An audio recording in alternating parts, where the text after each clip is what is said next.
Hi friends, welcome to Shravan vlogs. గత వీడియోలో మనం జాబ్ క్యాలెండర్ గురించి కొంచెం చర్చించే ప్రయత్నం చేశాము. అయితే ఇటీవల మనకు తెలంగాణ సిఎస్గా శాంతాకుమారి స్థానంలో మనకు రామకృష్ణారావు గారు అపాయింట్ అయ్యారు. అయితే ఆయన రావడం మనకు జాబ్ క్యాలెండర్ గురించి కొంచెం అప్డేట్ ఇచ్చే ప్రయత్నం చేశారు.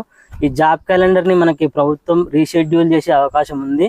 అయితే ఈ జాబ్ క్యాలెండర్ గురించి రీషెడ్యూల్ ఈ గురించి మనకి ఏ విషయాలు మనకు రామకృష్ణారావు గారు చెప్పారు, ఇప్పుడు మనకు కొత్త రీషెడ్యూల్ గా మనకు జాబ్స్ వచ్చే అవకాశం ఉంది, ఇలాంటి విషయాల గురించి మనం ఈ వీడియోలో చర్చించే ప్రయత్నం చేద్దాము.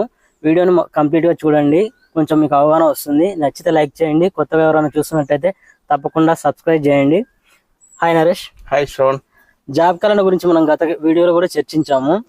అయితే తెలంగాణలో కాంగ్రెస్ ప్రభుత్వం వచ్చిన తర్వాత మేనిఫెస్టోలోనే మనకు జాబ్ క్యాలెండర్ అనేది ముందే ప్రభుత్వం పొందుపరిచింది, కాంగ్రెస్ పార్టీ అనేది. అయితే అధికారంలోకి వచ్చిన తర్వాత మనకు ఆర్థిక శాఖ మంత్రి గారు బట్టి విక్రమార్క గారు మనకి జాబ్ క్యాలెండర్ అసెంబ్లీ వేదికగా ప్రకటించారు. అయితే తర్వాత మనకి ఈ ఎస్సీ రిజర్వేషన్ కి సంబంధించి సుప్రీంకోర్టు గైడ్లైన్స్ ప్రకారం మనకు మళ్ళీ రిజర్వేషన్ విషయంలో ఈ చట్టం చేయడం వల్ల పోస్ట్ పోన్ అయిపోయింది. గత 2024 నోటిఫికేషన్లు జాబ్ క్యాలెండర్ అనేది పోస్ట్ పోన్ అయింది. అయితే ఇటీవల మనకి వచ్చారు కొత్త సిఎస్ రామకృష్ణారావు గారు. అయితే అతను మనకు జాబ్ క్యాలెండర్ గురించి ఏం అప్డేట్ ఇస్తున్నారు? అయితే మనం మొదటగా చూసుకుంటే కాంగ్రెస్ ప్రభుత్వం ఫామ్ అయినాక వాళ్ళు జాబులు అనేవి మేము ఇష్టం వచ్చినట్టుగా భర్తీ చేయము, దానికంటూ ఒక ప్రొఫార్మా పెట్టి ఒక క్యాలెండర్ ఎట్లనైతే మనకు సెంట్రల్ క్యాలెండర్ ఎలా ఉంటుందో ఎస్ఎస్సి గానీ సిజిఎల్ వీటుకుంటది కదా, అట్లా ఉన్నట్టే మనకి టీజీపీఎస్సి ఒక క్యాలెండర్ ప్రకటించి విద్యార్థులు గందరగోళానికి గురి కాకుండా ఒక క్రమ పద్ధతిలో నింపుతామని చెప్పేసి కాంగ్రెస్ ప్రభుత్వం తన యొక్క ఎన్నికల మేనిఫెస్టోలో ప్రకటించడం జరిగింది. సో అనుకున్నట్టుగానే వాళ్ళు ప్రభుత్వం ఫామ్ అయిన ఒక 2-3 నెలలకు ఒక జాబ్ క్యాలెండర్ ప్రకటించడం జరిగింది. సో అది ఒక టెంటేటివ్ డేట్ లాగా పెట్టారు. అది కొన్ని ఇష్యూస్ వల్ల అది నెక్స్ట్ మనకు వచ్చిన ఎంపీ ఎలక్షన్ కోడ్ వల్ల గానీ, తర్వాత వచ్చిన ఎస్సీ మీద చేసిన ఉపవర్గీకరణ మీద దాని వల్ల గానీ అది కొంచెం డిలే అవ్వడం జరిగింది. సో ప్రకటించిన 2 జాబ్ క్యాలెండర్ ఆల్మోస్ట్ ఒకటి ఫస్ట్ టెంటేటివ్ ఇచ్చారు, తర్వాత ఒకటి ఇచ్చారు. ఆ 2 ఏమంటారు అమలుకు నోచుకోలేకపోయినాయి. సో తర్వాత క్రమేణా ఎస్సీ వర్గీకరణ చట్ట రూపం దాల్చిన తర్వాత గవర్నమెంట్ ఉద్యోగాలను భర్తీ చేయడానికి పూనుకున్నట్టు మనకు తెలుస్తుంది. సో ఆ క్రమంలోనే వాళ్ళు ఉన్న ఫైనాన్స్ కమిషన్ నుంచి ఏ డిపార్ట్మెంట్ లో ఎన్ని ఖాళీలు ఉన్నాయో తీసుకుంటున్నారు. సో ఇదే క్రమంలో సిఎస్ గారు మారడంతో అతను వచ్చినాక పని కొంచెం ఊపందుకున్నట్టు మనం చెప్పుకోవచ్చు. మనకి కొత్త ఈ జాబ్ అనేది ఎప్పుడు మనకి ఒకవేళ గవర్నమెంట్ పబ్లిష్ చేసే అవకాశం ఉంది? అయితే మొన్న శాంతికుమారి ప్లేస్ లో వచ్చిన కొత్త సిఎస్ రామకృష్ణ అనుకుంటారు, రామకృష్ణారావు గారు, అతను ఏం చెప్పిండు అంటే మే చివరి వారంలో గానీ జూన్ మొదటి వారంలో గానీ ఒక 2 నోటిఫికేషన్లు భారీ నోటిఫికేషన్లు వచ్చే అవకాశం ఉందని అతను చెప్పిండు. అదే అంటే నోటిఫికేషన్లు వస్తాయేమో కానీ అది ఆ టైంలో వస్తాయా లేదనేది కొంచెం చూసుకోవాలి. ఇంకొకటి ఏంటంటే జూన్ మొదటి వారంలో మనకు తెలంగాణ ఆవిర్భావ దినోత్సవం ఉంది కాబట్టి సో ఆ రోజు ఏమైనా ముఖ్యమంత్రి ప్రకటించే అవకాశం ఉందని నేను అనుకుంటున్నా. సో వస్తే మాత్రం మొదటగా ఒక 2 నోటిఫికేషన్లు వస్తాయని చెప్తున్నారు. ఒకవేళ వస్తే ఆ మహిళా శిశు సంక్షేమ శాఖలో ఉన్నటువంటి అంగన్వాడీలు గానీ, ఇంకొకటి ఆర్టీసీ ఉద్యోగాలు గానీ, లేకపోతే హెల్త్ డిపార్ట్మెంట్ లో ఉన్న నర్సింగ్ ఆఫీసర్ ఇటు వరకు ఉన్న స్టాఫ్ నర్స్ ఉద్యోగాలు వచ్చే అవకాశం అయితే ఉందని మనం అనుకోవచ్చు. అయితే ఈ జీపీఓకు మనకి సంబంధం ఈ జాబ్ గురించి ఏమన్నా సంబంధం ఉందంటారా? మనకి అయితే జీపీఓ నోటిఫికేషన్ వస్తుంది అనేది ఒక 2-3 నెలల నుంచి ఆన్లైన్ లో గానీ మన సోషల్ మీడియాలో కానీ చక్కర్లు కొడుతుంది. సో అది మరి నోటిఫికేషన్ రావాలి అంటే దాని యొక్క ముందున్న ఒడిదొడుకులు అనేది మొత్తం చూసుకోవాలి. సో ముందు ఏమున్నాయి దానికి సమస్యలు నోటిఫికేషన్ రావడానికంటే అసలు పూర్వపు విఆర్ఓలని ఎంతమందిని తీసుకుంటున్నారు అదొక మొదటి పాయింట్. సో తీసుకుంటే వాళ్ళని ఏ ప్రాతిపదికన తీసుకుంటారు, ఓకేనా?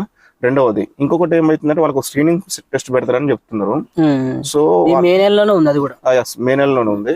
అయితే ఆ స్క్రీనింగ్ టెస్ట్ లో మరి క్వాలిఫై కాని వాళ్ళని ఏం చేస్తారు, సో అది ఏందనేది ప్రాసెస్ మనకు తెలియదు. సో పూర్వపు విఆర్ఓల యొక్క అన్ని అంటే వాళ్ళని ఎంతమంది ఎంపిక చేస్తారు, ఎంతమంది విల్లింగ్ పెట్టుకున్నారు, అన్ని పోను ఎన్ని కాలాలు మిగులుతాయో అది ఇలా గురించి స్పష్టత వస్తే గానీ మనకు ఎన్ని కాలాలు మిగులుతాయో తెలియదు. సో ఆ మిగిలితే నోటిఫికేషన్ వచ్చే అవకాశం ఉంది. అయితే ఇప్పుడు మనకు దాదాపు 6,000 చిల్లర అప్లికేషన్ వచ్చినట్టుంది మాజీ విఆర్ఓ విఆర్ఏల నుంచి. మనకు ఆర్థిక శాఖ 10,954 పోస్టులకి అనుమతి ఇచ్చింది జీపీఓకి సంబంధించి. అయితే మనకి సంఘాలు, రెవెన్యూ డిపార్ట్మెంట్ సంఘాలు ఏం డిమాండ్ చేస్తున్నాయి, మనకి ఎటువంటి స్క్రీనింగ్ టెస్ట్ లేకుండా మమ్మల్ని తీసుకోవాలని డిమాండ్ చేస్తున్నాయి. అయితే అట్లా తీసుకుంటే మనకి డైరెక్ట్ రిక్రూట్మెంట్ అనేది తగ్గే అవకాశం ఉంది కదా? తగ్గుతుంది. ఎందుకు అంటే ఇంకొకటి ఇక్కడ వచ్చే ఫ్యాక్టర్స్ ఏమేమి ఎఫెక్ట్ చేస్తాయంటే పోస్టుల మీద, అంటే నెంబర్ ఆఫ్ పోస్టులు ఎన్ని వస్తాయి అనేది మనకి ఏమేమి ఫ్యాక్టర్స్ ఉన్నాయంటే మొదటిగా అసలు ఎంతమంది విఆర్ఓలు ఉన్నారు ఈ 10,900 చిల్లర పోస్టుల రెవెన్యూ గ్రామాలకి, పూర్వపు ఎంతమంది ఉన్నారు విఆర్ఓలు. సో ఉన్న దాంట్లో ఆల్రెడీ చాలా మంది మంచి మంచి డిపార్ట్మెంట్ లో జూనియర్ అసిస్టెంట్ వాళ్ళు అటు ట్రాన్స్ఫర్ అయిపోయి వాళ్ళు పెట్టుకోవడం జరిగింది. అంటే ట్రాన్స్ఫర్ కాదు, వాళ్ళే వాడు మన డిపార్ట్మెంట్ ని అటు ట్రాన్స్ఫర్ చేసేసారు కదా. సో కొంతమంది వెనక రావడానికి సుముఖంగా లేరు. అయితే అసలు దాంట్లో ఎంతమంది విల్లింగ్ పెట్టుకుంటారు, ఓకేనా? విల్లింగ్ పెట్టిన దాంట్లో ఒకవేళ పరీక్ష పెడితే ఎంతమంది అర్హులు అవుతారు. సో ఇవన్నీ చూసుకున్న దాని మీద మనకు వేకెన్సీ అనేది ఈ ఫ్యాక్టర్ల మీద డిపెండ్ అయి ఉంటది. So mostly minimum to minimum ఒక 5,000 పోస్టులు అయితే ఉంటాయని నేను అనుకుంటున్నాను. ఓకే, జీపీఓలో మినిమం అయితే 5,000 డైరెక్ట్ ద్వారా ఫిల్ అయ్యే అవకాశం ఉంది. ఓకే, మనకి రీసెంట్ గా మనకి ఈ భూభారతి చట్టం అమల్లోకి మనం తీసుకొస్తుంది గవర్నమెంట్. ఇప్పుడు దాదాపు 4 జిల్లాల్లో 4 మండలాల్లో ఇప్పుడు ఫస్ట్ ఫేజ్ లో చేశారు. మళ్ళీ ఇప్పుడు 25 జిల్లాల్లో ఒక్కొక్క మండలంలో చేస్తున్నారు. అయితే మనకి లైసెన్స్డ్ సర్వేయర్లు అనే వాళ్ళకు సంబంధించి ఎక్కువ కొరత ఉంది. గవర్నమెంట్ ఏం చెప్తుంది అంటే, మనకు రెవెన్యూ శాఖ మంత్రి గారు పొంగులేటి శ్రీనివాసరెడ్డి గారు మొదట మేము ఒక 5,000 మంది లైసెన్స్డ్ సర్వేయర్లను మేము తీసుకుంటాము. ఎందుకంటే వాళ్ళకు భూభారతి చట్టంలో ఒక కండిషన్ పెట్టారు, ప్రతి సర్వే దానికి మ్యాపింగ్ ఇవ్వాలని. అయితే ఈ సర్వేయర్ల నియామకం అనేది ఎప్పటిలోపు పూర్తి కావచ్చు మనకి? అయితే ఈ సర్వేయర్ల గురించి వచ్చినప్పుడు ఫస్ట్ మొదటగా ఏమన్నారు అంటే, ఆల్రెడీ పూర్వపు ఉన్న విఆర్ఓల నుంచే ఒక 2,500 మంది సర్వేయర్లు తీసుకుంటూ 2,500 పొంగులేటి గారు ఒక ప్రెస్ మీట్ లో ప్రకటించడం జరిగింది. అయితే దాంట్లోనే కొంతమందిని వాళ్ళకి ట్రైనింగ్ ఇచ్చేసి వాళ్ళని సర్వేయర్ పెడతామంటే, ఎవరైతే ఈ సివిల్ అభ్యర్థులు సివిల్ ఇంజనీరింగ్ చేసిన అభ్యర్థులు వాళ్ళకి ఎట్లా ఇస్తారు, డిప్యూటీ సర్వేయర్లు అనేవి మా పోస్టులు. సో వాళ్ళకి డైరెక్ట్ ఇస్తే మాకు లబ్ధి చేకూరదు, మేము దాని నుంచి మేము లబ్ధి పొందలేకపోతున్నాం అని చెప్పేసి వాళ్ళు ఉస్మానియా యూనివర్సిటీలో ర్యాలీలు చేసింది మనం చూసినాం. సో తర్వాత ఏం చేసినారు అంటే, వీళ్ళు మరి ఏదో ప్రైవేట్ సంస్థకి ఇచ్చేసి వాళ్ళకు సంబంధించిన ట్రైనింగ్ ప్రోగ్రామ్ ఏదో పెట్టి 3 days ట్రైనింగ్ ప్రోగ్రామ్ పెట్టి వాళ్ళు ఏదో రిక్రూట్ చేసుకుంటారు అనుకుంటారు. కానీ అది గవర్నమెంట్ కిందకి రాదు మాక్సిమం. వాళ్ళు ఏదో కాంట్రాక్ట్ బేసిక్ ను అవుట్ సోర్సింగ్ పెట్టి వాళ్ళతో పనులు చేయించుకుంటారు నేను అనుకుంటారు. అంటే ఈ భూభారతి చట్టం మొత్తం సర్వే అయిపోయే వరకు దాన్ని అసలైన సర్వేయర్లు ప్రకటించడం మాత్రం సివిల్ ఇంజనీరింగ్ వాళ్ళతో నోటిఫికేషన్ ఇస్తారని యాజ్ పర్ జియో మనం చూసుకోవచ్చు. అయితే ఈ జాబ్ క్యాలెండర్ గురించి పక్కన పెట్టి, మనకి రీసెంట్ గా 12,000 పోలీస్ జాబ్లు రిక్రూట్మెంట్ చేస్తాం అనేది మనకు మంచి వార్త వచ్చింది. దాదాపు 2024 మనకు లాస్ట్ రిక్రూట్మెంట్ అయింది పోలీస్ డిపార్ట్మెంట్. ఇప్పుడు ఎంత మనకు 12,000 ఖాళీలు ఉండే అవకాశం ఉందా పోలీస్ కానిస్టేబుల్ ప్లస్ ఎస్ఐ? ఇక మనకు ఖాళీలు ఎన్ని ఉంటాయి ఏందనేది ఆర్థిక శాఖ ఎంత అనుమతిస్తే అన్ని పోస్టులు వేస్తారు. మనం ఏంటంటే ఊహాగానాలే 10,000 వస్తుందా 12,000 వస్తాయి. జూన్ లో వచ్చే అవకాశం ఉందా నోటిఫికేషన్?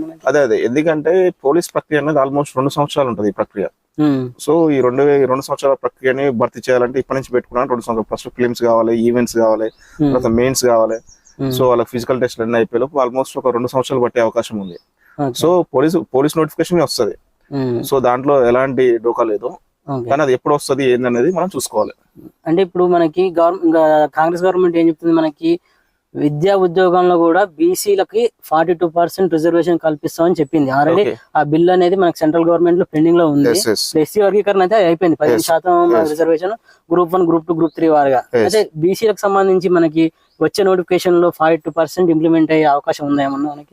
అయితే ఈ 42% అనేది ఇది మనకు ఎస్సీ వర్గీకరణ స్టేట్ లో చేసుకోవచ్చు అని చెప్పిన స్టేట్ వీళ్ళు అమెండ్మెంట్ చేసేసి కమిటీ చేసేసి వీళ్ళు యుద్ధ ప్రాతిపదికన చేసేసి ఇది అయిపోయింది.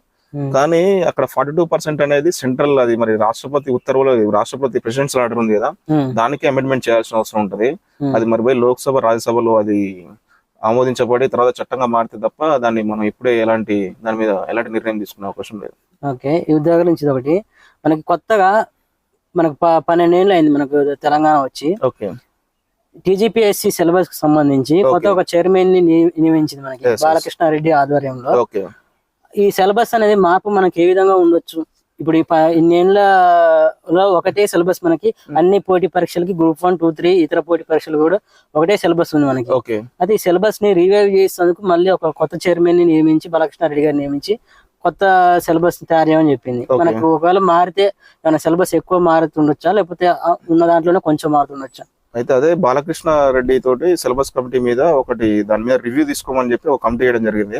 అయితే సిలబస్ లో మార్పులు చేర్పుల కోసమే ఆ కమిటీ చేశారు. ఒక అధ్యక్షుని పెట్టి ఒక 5-6 కమిటీ సభ్యులు పెట్టి ఒకటి వేయడం జరిగింది. ఇటువరకు హరగోపాల్ కమిటీ వీళ్ళు ఉన్నప్పుడు వాళ్ళు ఒక స్టాండర్డ్ గ్రూప్ 1, 2, 3, 4 ఒక కమిటీ పెట్టి వాళ్ళ సిలబస్ నిర్ధారించడం జరిగింది. అయితే ఈ ప్రక్రియలో కొంచెం సిలబస్ కానీ పేపర్ కానీ ఎక్కువ ఉన్నాయని కొంచెం టాక్ రావడం తోటి ఆ పేపర్లను కుదింపు చేస్తారా లేకపోతే సిలబస్ ని కుదింపు చేసి కొంచెం జనరలైజ్డ్ చేస్తారా అనేది చూడాలి. మోస్ట్లీ నాకు తెలిసినంత వరకు అయితే గ్రూప్ 2 కి ఫిలిమ్స్ పెట్టి మెయిన్స్ కి వెళ్తారు అనుకుంటే ఏపీఎస్ లాగా. సో చూడాలి, అంటే మోస్ట్లీ మార్కులు ఫిలిమ్స్ మెయిన్స్ పెట్టి కొంచెం ఈజీగా, అంటే ఫిలిమ్స్ లో చాలా మంది ఫిల్టర్ అయిపోతే తర్వాత మెయిన్స్ కి పోతే అది ఈజీగా ఉంటుంది అనేది చూడాలి. పేపర్లు గిన కొంచెం తగ్గే అవకాశం ఉంది, సిలబస్ లో గిన కుదింపు చేసే అవకాశం ఉందని మనం చూసుకోవచ్చు. ఇంకోటి మన గ్రూప్ 1 లో కూడా ఇంటర్వ్యూ తీసుకురావాలనే ఆలోచన కూడా ఉన్నట్టు తెలుస్తుంది మనకి. సో ఇది ఫ్రెండ్స్ మనకు జాబ్ క్యాలెండర్ కి సంబంధించి మనకు కొత్త సిఎస్ రామకృష్ణారావు గారు మనకి కొంచెం అప్డేట్ ఇచ్చే ప్రయత్నం చేశారు. త్వరలోనే ఈ జాబ్ క్యాలెండర్ రీషెడ్యూల్ అవి కొత్త జాబ్స్ అనేవి ఆ షెడ్యూల్ ప్రకారం రావాలని మనం ఆశిద్దాం. మళ్ళీ టీజీపీఎస్సీ సిలబస్ లో కూడా మనకి మార్పులు జరిగే అవకాశం ఉంది. అయితే దాదాపు 90% మనకు సిలబస్ అదే కంటిన్యూ కావచ్చు. అయితే 10% ఆఫ్ ద సిలబస్ కొంచెం చేంజ్ అయితే అవుతుండొచ్చు. మనకి 10 ఏళ్ళ తర్వాత కొంచెం సిలబస్ మారుతుంది కాబట్టి ప్రస్తుత అవసరాల మేరకు ఆ సిలబస్ లో మనకు మార్పులు తీసుకొచ్చే అవకాశం ఉంది. సో ఇది గాయ్స్, ఈ వీడియో మీకు నచ్చితే లైక్ చేయండి, కొత్తగా చూస్తున్నట్లయితే సబ్స్క్రైబ్ చేయండి. మీకు ఈ ఛానల్లో కరెంట్ అఫైర్స్ పోస్టుల రూపంలో పోటీ పరీక్షలకు సంబంధించిన సమాచారం అనేది మీకు ఎప్పటికప్పుడు అందుబాటులో ఉంటుంది. సో మరో మంచి ఇన్ఫర్మేటివ్ వీడియోతో మళ్ళీ కలుద్దాం. Thank you Naresh.